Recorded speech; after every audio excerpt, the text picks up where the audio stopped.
welcome to Hidden Hilltop Homestead and welcome to Quiltmas Day 3. We are packing an order. This is my very last special order that's going to go out today and be on its way to its new home just in time for Christmas.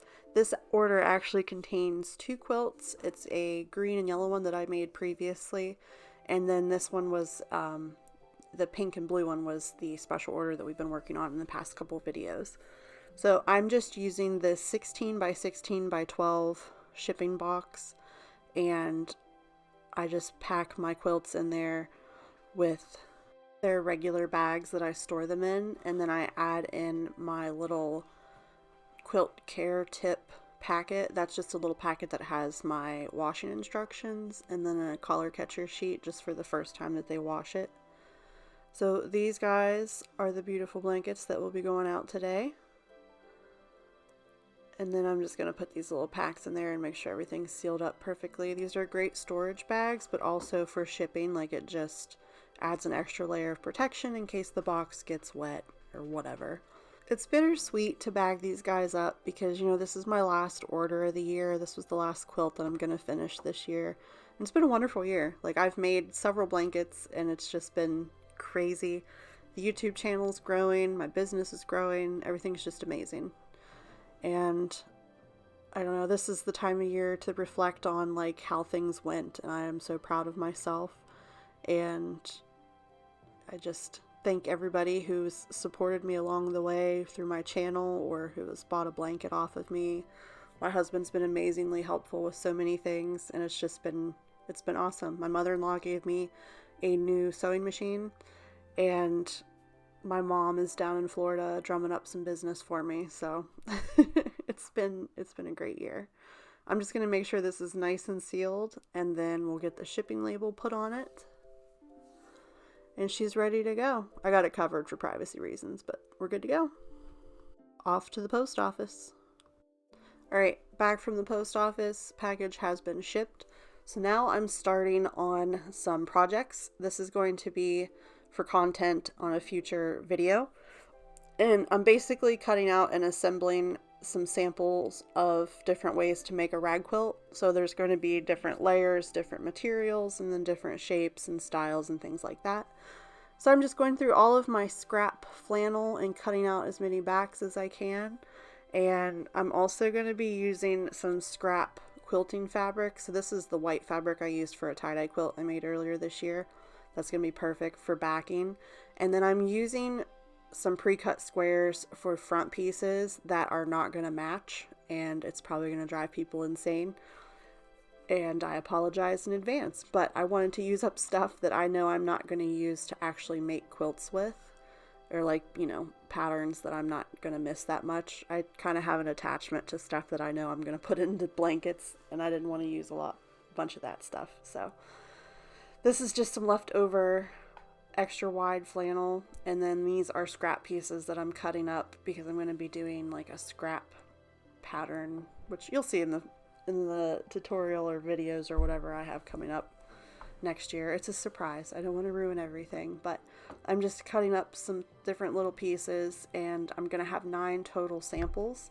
So this is kind of just a cut and assembly, and then I'll probably start sewing everything together tomorrow. By the way, my row markers are coming in really handy right now. I only needed 9, and I have 12, so that's perfect. So I've also been brainstorming just lots of different things that I want to make videos about. So I love making my actual vlogs, which is kind of what this is. It's just like watch me work type of deal. And a lot of people like watching those, but I also want to make some more how-tos and some more instructional videos because I do get a lot of people asking questions about things. So I'm maybe do some like frequently asked questions and different instructional videos for different sizes of basic rag quilts. And then I'm also going to be branching out into some new styles. I'm going to be making my first t-shirt rag quilt, and I'm going to do a test run with some old t-shirts of mine first to make sure everything's going to turn out the way I think it's going to before I actually cut up my customer shirts. So that'll be another thing to look forward to next year. I'm also thinking about doing some YouTube lives where I am showing like live instruction and answering questions in real time. because I feel like that would also be helpful to people. So I'm just kind of trying to figure out like a good schedule of time to do that so that it works for both me and everyone who's watching. And of course, if you're not able to catch a live video, there's always going to be like the replay option. So I don't know. I just have a lot of things to figure out. I have an idea notebook and I'm filling it up right now. So very, very excited for everything that's going to be coming next year. And I'm actually going to be, like right now, I'm working on these sample pieces for upcoming weekly videos, but I'm also going to be starting a few quilts during this Quiltmas series because I do have some stuff I want to like get done at the beginning of the year. And I'm trying to also schedule myself out to where I am hitting the holidays correctly so that I'm not running into the same thing I did this year. I had a lot of like holiday delays because it just seemed like every time I was like ready to go and ready to like get everything preemptively done, something happened and it delayed me. So I am going to give myself plenty of time to get fall quilts, Halloween quilts, Christmas. I'm going to do some 4th of July. We're doing a Valentine's Day. We're doing some Easter and some St. Patty's Day. And then I want to get some 4-H and FFA themed ones done because that is something very popular in my area. And that I'd like to get that done before summer because that's usually around when like the fairs are happening. So everything's on a timeline and I want to give myself like at least 2 to 3 months before the item is in season so that I have plenty of time to get it done along with the multitude of special orders that I'm already anticipating. This year I'm gonna have to go back and count. Over half of my quilts were special order. So knowing that, I'm going to set realistic expectations for what I can make and then also leave myself plenty of time to fill orders. Obviously, if I don't have an order, I can work on something else. So but it's just I'm scheduling things a lot better for next year, and throwing on top of that, now that I'm doing YouTube, I actually started doing YouTube seriously in June of this year, and then I was able to monetize in November, which is amazing. So I'm going to be putting a lot more time and effort into this, and it's going to, take not just me making quilts, but like me making other content as well. So just lots of things to plan. And by the way, I'm, assembling my little quilt blocks here, and I'm not giving too many details, but you are obviously seeing some stuff.